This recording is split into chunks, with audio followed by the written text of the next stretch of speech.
Who Wants to Be a Millionaire is the most lucrative TV show in the history of the world.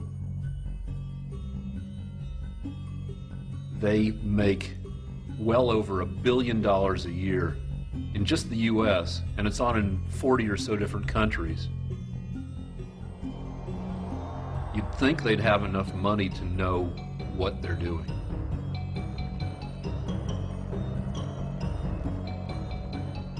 All the Regises on all the planets orbiting all the stars in this universe and a trillion others couldn't ask enough questions over the lifetime of the universe for that phrasing to have occurred at random.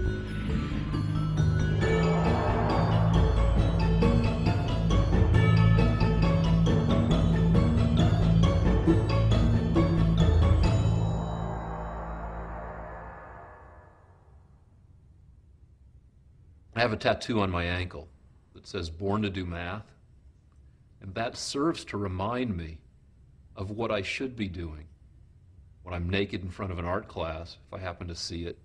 Reminds me that I shouldn't be just being a nude boy or being a bouncer. I should be doing physics and math.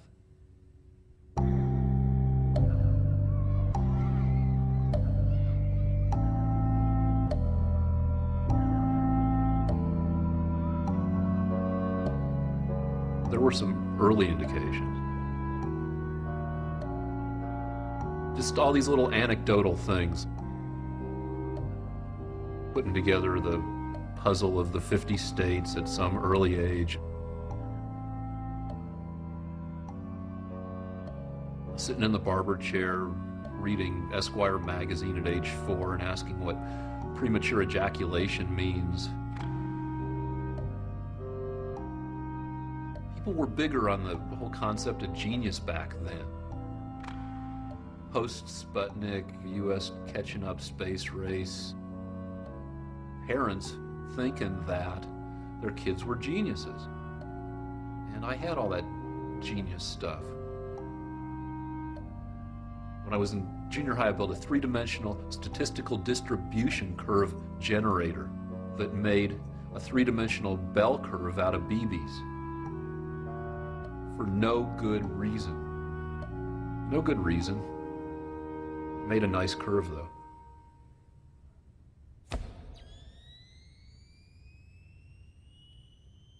Every nerdy person hopes or knows in his heart that he's nerdy, but that he's so brilliant that his inner goodness and smartness will shine through and he'll still be able to get a girlfriend.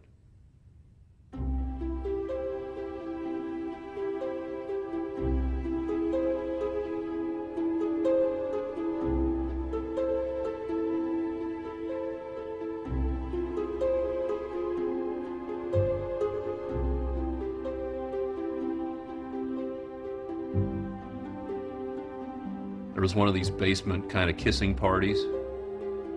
I'm hitting on this girl.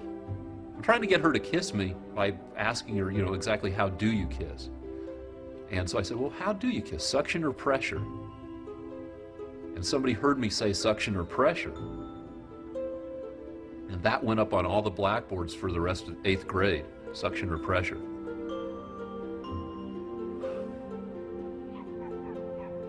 My dog was really embarrassing, Mitzi the poodle. My best friend had Floyd the beagle. We would walk our dogs together thinking that somehow it would be less embarrassing if we each walked our embarrassing dog together.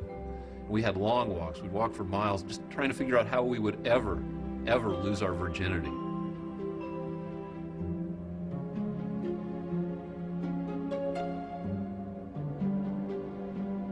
At the end of the 70s, we're talking disco, we're talking mostly pre-herpes, pre-HIV. It was important to get laid. And when I say get laid, it's kind of shorthand for the whole having a girlfriend thing. I would have been happy to have a girlfriend, and if she, touched my wiener every once in a while, or at least, French kissed me and let me, play with her boobs or something, but, none of that was happening.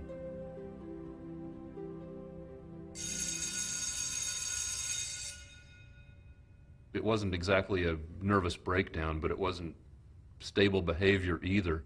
I took advantage of whatever laws let me get access to my high school permanent record. I found out my actual IQ scores. They were about 150. I wanted to do the most interesting thing, which is think about the structure of the world, like an Einstein would do. I didn't think IQ 150 was adequate for doing that. So you just saw the score of 150 and just decided that wasn't good enough?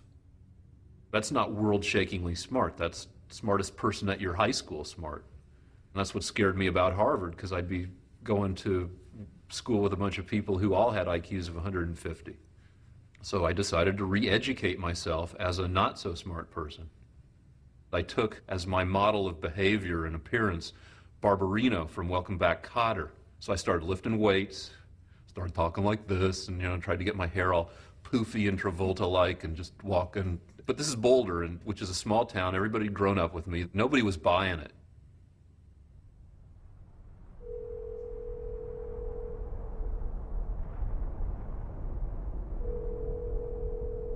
Every episode of the show I was on had a major glitch affecting the outcome of the game.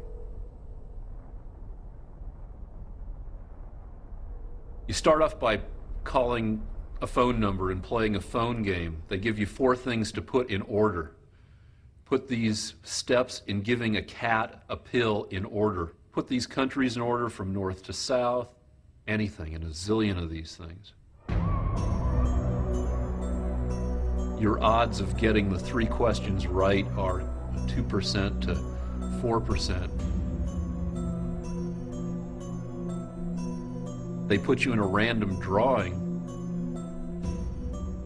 It usually takes 30 to 40 successful tries to get a call back to play round 2, which is again over the phone. You do well enough at that game, they fly you to New York. So it's a long process. But you get on. Yeah. I was on the very first episode of the show. Everybody was nervous.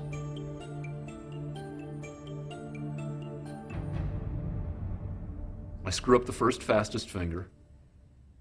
The second fastest finger, Regis asks, put these Woody Allen movies in the order they were first released. Manhattan, Annie Hall. He gets to the third one, he says, what the heck is that? The third one is Hannah and Her Sisters. The letters were too crammed together for him to read it. I got it right, and I got it right fast. Now, the producers have a choice. Make a judgment call about whether or not this is a flawed fastest finger question. My bet is that they let other factors influence them. Other factors? Had a woman, for instance, won that fastest finger, odds are much higher that they would have kept that question. The first guy in the hot seat looked like a younger, cuter version of me. We're both Jewish, we both had goatees and black hair. I think there's an 85 to 90% chance I was the one who would have ended up in the seat and turned that first episode that everything's riding on into a parade of goatee boys. The producer would have had to be Mother Teresa not to take the opportunity to roll the dice again and hope that a woman makes it on the next fastest finger. So they throw it out, a woman gets in the center, which is what I think they want. Which is what I think they want.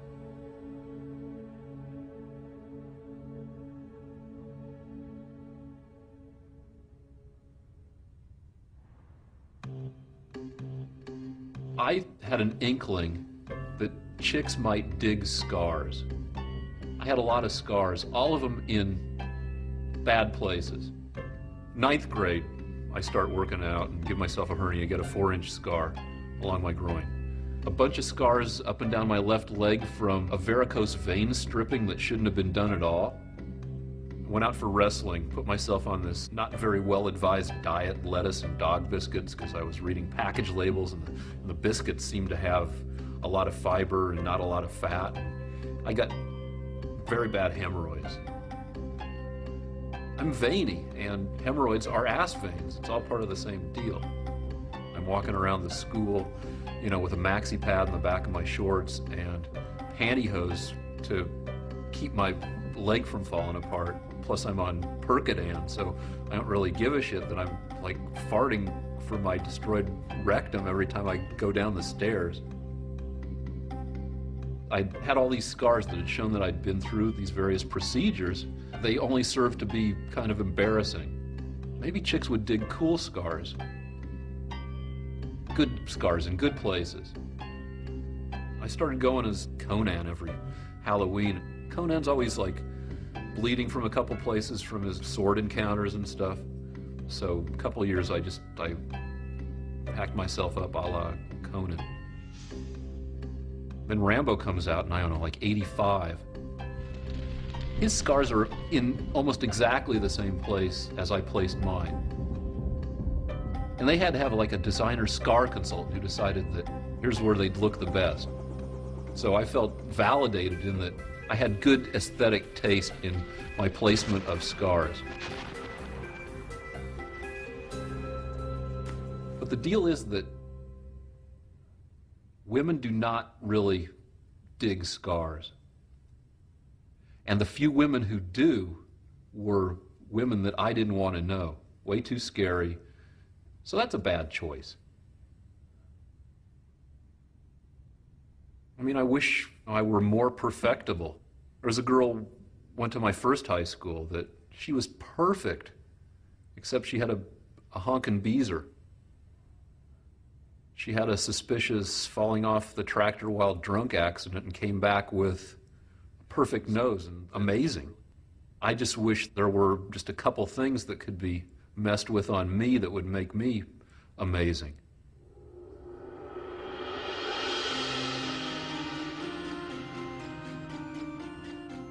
Probably in October of my first senior year in high school, I read a book called Type A Behavior and Your Heart. And at that point, I was a super high achiever. I was in all these clubs, I had really good grades, high SATs, all this stuff. 2 alarm clocks, sharp stuff on the floor between the bed and the alarm clock so that I'd poke my feet and it would wake me up. And I just had a lot of stuff going on. They said that a Type A person looks back on stuff that happened to him and wishes that it could be fixed or done over. As soon as I read that, I thought that's an interesting idea. The do-over thing. It's like time travel. I broke into my high school, stole a bunch of blank transcript materials, created a new high school permanent record, gave myself a B average instead of an A average. Wait. You lowered your average? I saw high school as something that could be done right. I just wanted to be a more regular kid, go back to high school in Albuquerque and have a more fun high school existence.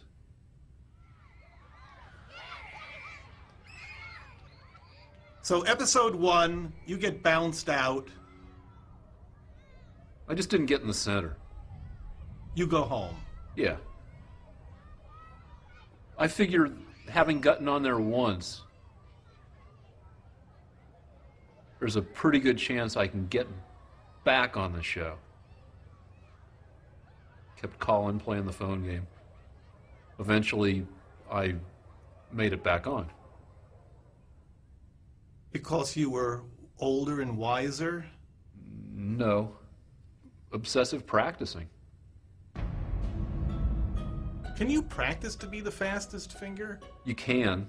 I taped a calculator to my steering wheel sideways and used the keypad, the words on a billboard, put them in alphabetical order, numbers on a license plate in numerical order. Practiced, a few thousand fastest fingers.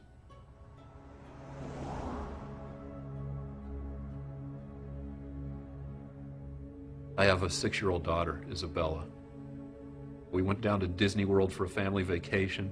I know that we're going to be spending a certain amount of time, standing around or sitting around, waiting for some Disney thing to happen. So I took my World Almanac and I tore out all the pages that weren't pertinent, the zip codes of every single town above population 5,000. Don't need that. Tossed those away. Each section was about 100 pages thick, and I'd just take one section with me every time we went out into whatever land we were going.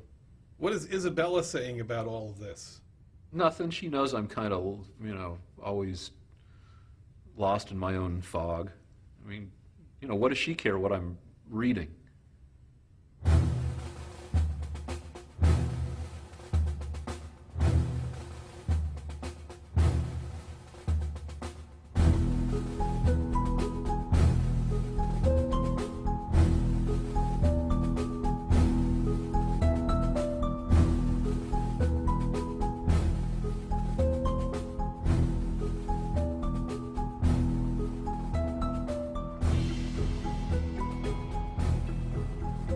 I wasn't the first one in the middle on that show.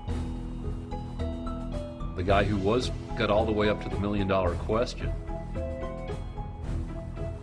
I was feeling sucky, thinking, all right, there's another time that I'm not going to make it in the center. And I'll have to go back home and wait another year to try to get back in the center again. And all that wasted time. Then they came by and said, we've got time to do one more fastest finger.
Going back to high school, I had to manufacture a whole new identity. I wanted to mess with my name to the point where it wouldn't pop up on a computer match and make anybody suspicious. So I turned Rick into my middle name and gave myself a first name that nobody in a million years would ever want to use, that name being Gilligan. So I became Gilligan Rick Rosner. I registered at Highland High in Albuquerque, class of '79. You're applying for a second senior year, or you're applying for freshman? No, there's no point in going back to high school and not being a senior. The seniors are the ones who have the fun and the power. I wouldn't want to go back and be a oppressed little freshman. Highland High was more of a goody-goody school than my former school. And I'm there trying to be a Barbarino with my jean jacket with my collar up and talking, dropping my G's and all that. And I'm a new kid. I don't fit in, and people think I'm kind of thuggy. I was regarded with suspicion and distaste. I didn't have any nighttime employment skills the first time I went back to high school. I was living in this apartment without a phone, and if I had a dime, I'd find an empty beer bottle and go fill it with gas, and that would get me enough gas to get to the gas station to buy 50 cents more gas. I'm working in a pet store, just cleaning up puppy crap. This was a pet store that was wall to wall, 110, 120 puppies, in cages stacked everywhere. Cleaning up puppy doo and stealing dog food to eat because I was starving. You're eating dog food? again. Sometimes. It's a handful for the puppy and a few pieces for me. So I tried cat food, but cat food's nasty. Little bones would get caught in my throat. It's made out of some ground up something, and it's spiky.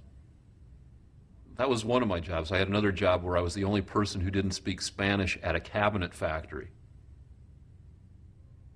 After I'd realized that nobody was going to like me anyway, I figured, all right, I'm going to actively participate in bothering you people. So I took my raw breakfast steaks with me to my first period class and just ate raw meat in first period chemistry.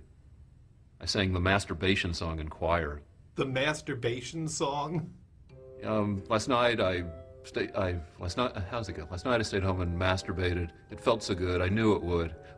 Last night I stayed home and masturbated. It felt so nice. I did it twice. I pushed it, pulled it, rolled it on the floor, tugged it, something, slammed it in the door. Some people think that sexual intercourse is neat, but me, I beat my meat.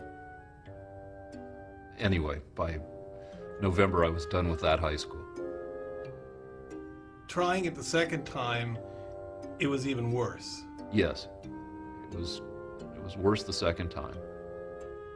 So how many times do you end up going to high school?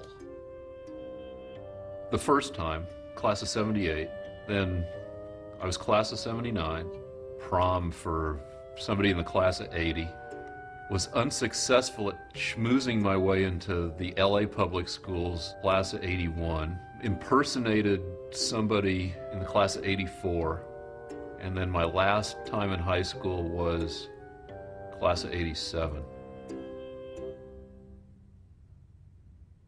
High school's attractive to me, not because you necessarily have a good time, but because it's clear why you are miserable. This, and this. As opposed to real life, post-high school life, you can be miserable and not have a clear idea what makes you miserable. Dissatisfactions are more vague, more amorphous. High school is an abridged version of real life, and its abridgment adds clarity, and that clarity is comforting.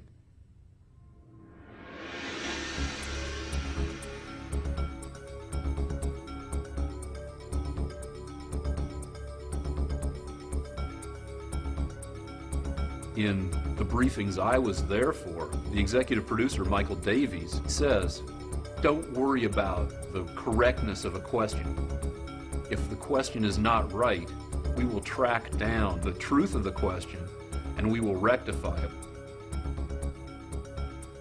They asked a woman, how long did it take Michelangelo to paint the Sistine Chapel? Their answer was 4 years. But that's how long it took him to paint just the ceiling. He spent another 6, 7, 8 years painting the Last Judgment on one of the walls of the chapel. So his total painting time was 10 to 12 years, which wasn't one of the answers. So no right answer, they had to bring her back. Congratulations, Richard. The reason he's so excited is that he was a fastest finger contestant on our very first show. And now all these months later, 123 shows later, you made it in the hot seat. Congratulations, just great. Let's play Who Wants to Be a Millionaire? And here it is for 100. I answer all the easy questions. There's one question that strikes me as a little bit odd. Right now, according to a familiar expression, all good things come in what? Sevens? I'd heard good things come in small packages. I'd heard that dead celebrities come in threes, or that bad things come in threes. I'd never heard good things come in threes, but that was the only answer that made sense, so I had to guess a little bit on that.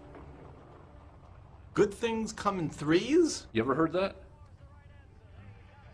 No. So. He's going for $16,000 right now. $16,000 questions can be answered about 70% of the time by an intelligent, knowledgeable person. What capital city is located at the highest altitude above sea level? I'm shocked because I've tracked the show. I've watched just about every single episode. I've recorded the hardness level at every level, just based on hundreds and thousands of questions.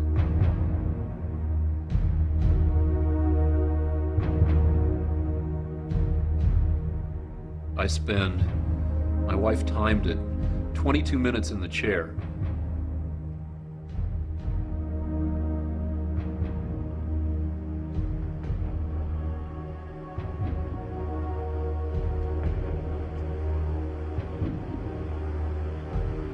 It's really something, isn't it? You waited a year to get back here. Yeah. And now you're here. And now we're waiting a year for your answer. Yeah. By the time you get to the seat, you're drained. It's 5-6 hours each way, in coach, feeling nervous because you're going to be on the show. You get there at 10 at night, just in time to try to sleep a few hours. They pick you up early. They take you to where they can watch you. They don't allow you any reading materials. We'd been quarantined at ABC since something like 7 a.m. And now it's like 5:30 at night. Your adrenaline's pretty much depleted.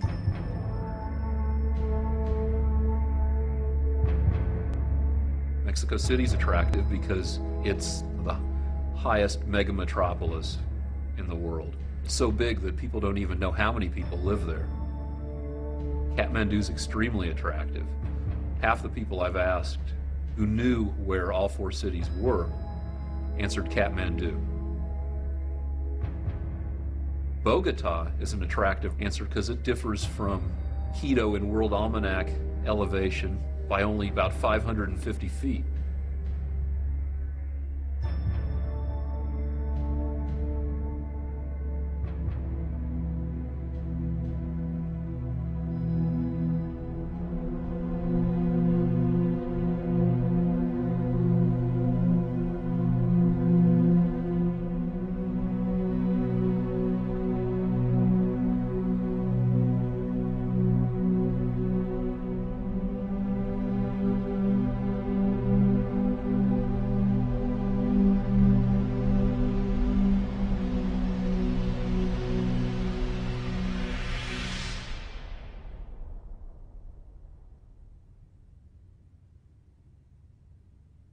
I read a book called Texas Celebrity Turkey Trot by the guy who wrote North Dallas 40.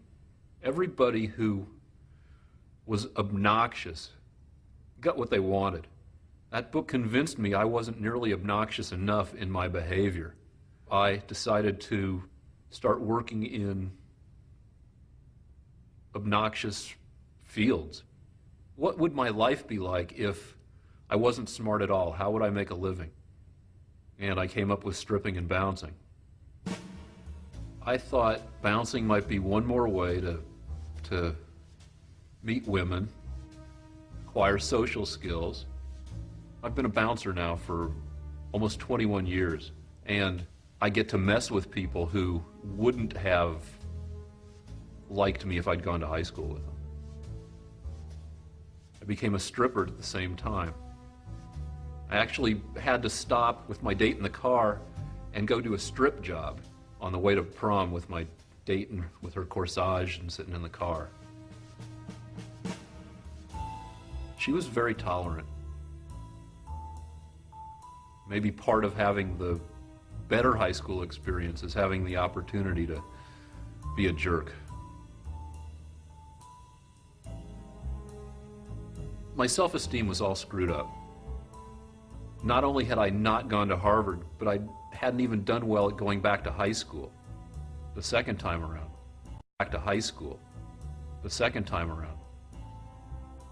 I returned to Boulder after a few months, wrecked, ended up registering for my hometown college, barely going to class, eating 8 meals a day, trying to bulk up, stripping, bouncing.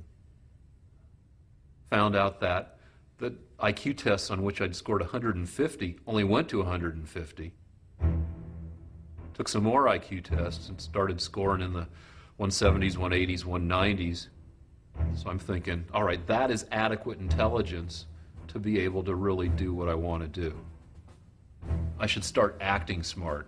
And the one thing I knew I could do, even if I couldn't successfully complete a theory of the universe, was I could absorb information. So I set a target of reading a book a day. When I got to LA, I wanted to check out whatever library resources the area offered. I accumulated 44 library cards for different communities across the state. San Diego up to San Luis Obispo or something. One time in a library in Oceanside, California, I found a book on relativity I've never seen anywhere before. Amazing diagrams of what the rotation of axes actually would look like at various speeds close to the speed of light. In Oceanside, California. And somewhere in there I decided, all right, I'll go back to high school and just sit in a desk and think all day. I figured high school would be a good place to do that. You're staring out the window for X number of hours a day. High school is like a controlled experiment. The variables are limited. It's got a nice structure. Make discoveries.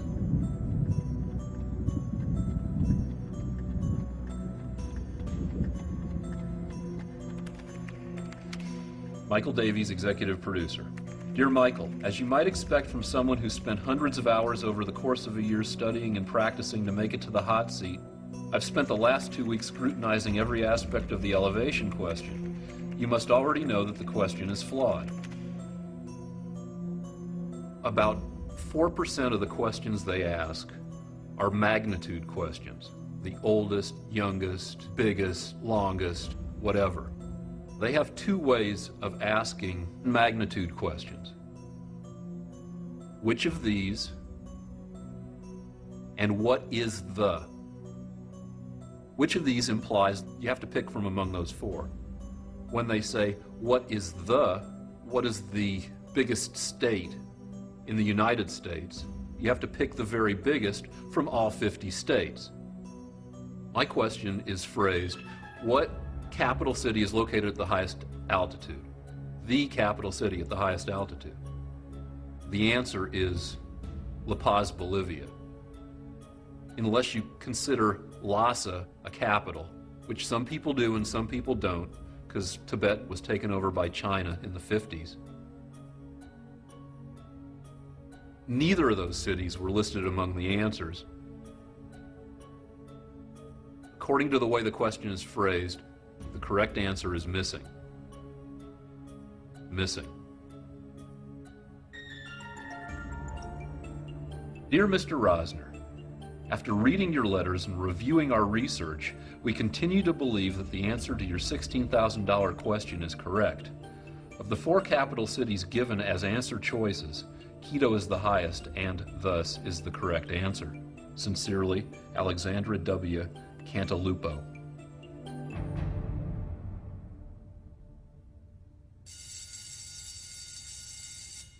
This time I forged a set of 40 separate documents that all went into my high school permanent record, which were all lost by the school district. So I made it in on the basis of 4 extra documents I had sitting around. And I had a lot of trouble with stubble. I shaved every day, very close, 2-3 times, but I still had a lot of 5 o'clock shadow. I looked much younger in the morning after gravity had pulled my face up while I was sleeping. And then at the end of the day, I had trouble using my bus pass, and my face would have fallen. I would have aged an apparent 3 years or something, and I always had to show the rest of the fake contents of my wallet in order to use my student bus pass. And by then I knew how to do it right. It was high school student by day, nude model, bouncer by night. I was just very tired all the time.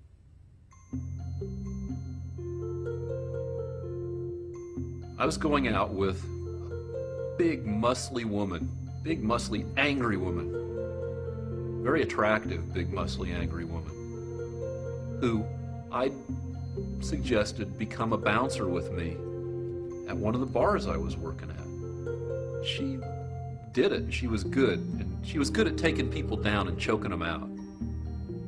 There was all sorts of angry, scary sex that I had a hard time getting over.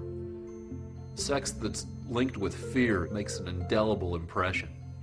Sex that's linked with fear?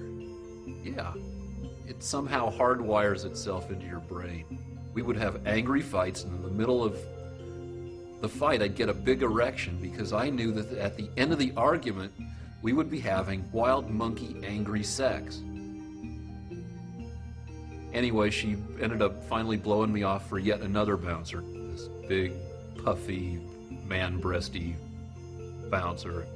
It was a horrible breakup. I was taking a long time to recover, as you might imagine. But I had specific strategies for getting over my bummedness. I had to do something goofy at least once a week. I flew a physics equation on a banner towed by an airplane over Boulder and Denver. A physics equation? Yeah. I had this formula that reflected what I thought about the structure of the universe. The way Planck's constant shrinks in proportion to the addition of mass in your locality. That was just stupid thing one that day. Stupid thing two was I went to a Jewish singles dance, knowing it was going to be kind of an embarrassing and unproductive experience. I went because it was a goofy thing to do. I didn't anticipate things being so good at this Jewish singles dance in Denver, Colorado in 1986. My future wife was there, being Jewish, and she was wearing a big purple prom dress. Was she dressed as a high school girl? No, it was just a not quite appropriate but still very attractive dress. And then you had a daughter. Yes. She's probably more socially adept than either of her parents. She's smart, especially visually. It's too early to say extraordinary, but she's good at stuff. She's faster at doing jigsaw puzzles than my wife. She's been faster for a couple of years. But I'm not looking for a prodigy here. What you looking for? Somebody who can live their life effectively. Dear Michael, I hope that you've had a chance to look over the letter I faxed on Friday. I'm sorry to keep sending you letters. I'm not a grievance-oriented person, but I have found overwhelming and conclusive evidence that Millionaire made devastating mistakes on this question. La Paz, Lhasa, Quito, Kathmandu, Bogota, Mexico City, none of these are flat little towns. All these are big splotches of humanity that are built way up the sides of mountains. Quito's like a city built on a crumpled piece of paper. It runs up the side of a volcano. It's up and down every place. From the lowest altitude of below 600 feet at the Guayalabamba River to a highest altitude of 15,696 feet at the top of the volcano Pichincha.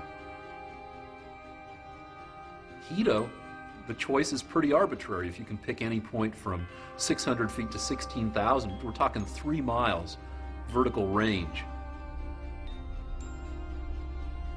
Kathmandu is this big urban mess. Sits at the bottom of this valley, but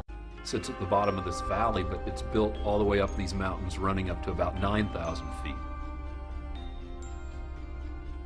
Mexico City covers more land than 30 of the world's nations, like 50 miles by 60 miles, volcanoes, and goes from a low of about 7,000 feet to 12,000 feet.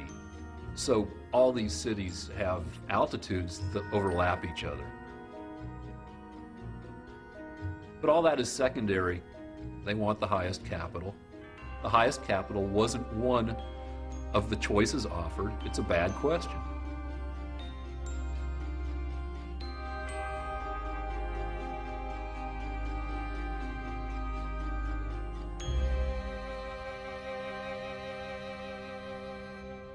There's a map book of LA called the Thomas Guide that has like 120 pages. I've kept track of how many different pages of the Thomas Guide I've been naked in. And it's something like 40. It's like I'm running my own game show, Naked Bingo, trying to get, like 7 consecutive squares where I've been naked. If I'm looking to complete a naked square, I'll look in that square and see if there are any colleges, and then I'll go hit the art department and see if they can use a model. Is this competitive? Depends. Art Center Pasadena doesn't hire me anymore because they've caught me being an idiot too many times. Which means... All right. Sometimes they ask you to work in costume. They asked me to be a construction worker, which was fine. I have a bunch of tools. I brought in some tools. There's this old easel stand that's just all rotten. And I'm actually working on it, trying to knock it back together. The wood is all termite eaten and the saw slips. I saw my thumb in half. So blood's going all over the place, and I got to get off the stand and get wrapped up. Though I was accurate, because if you look at the hands of people who actually work as carpenters, they've all got 9.5 fingers. A little bit too authentic.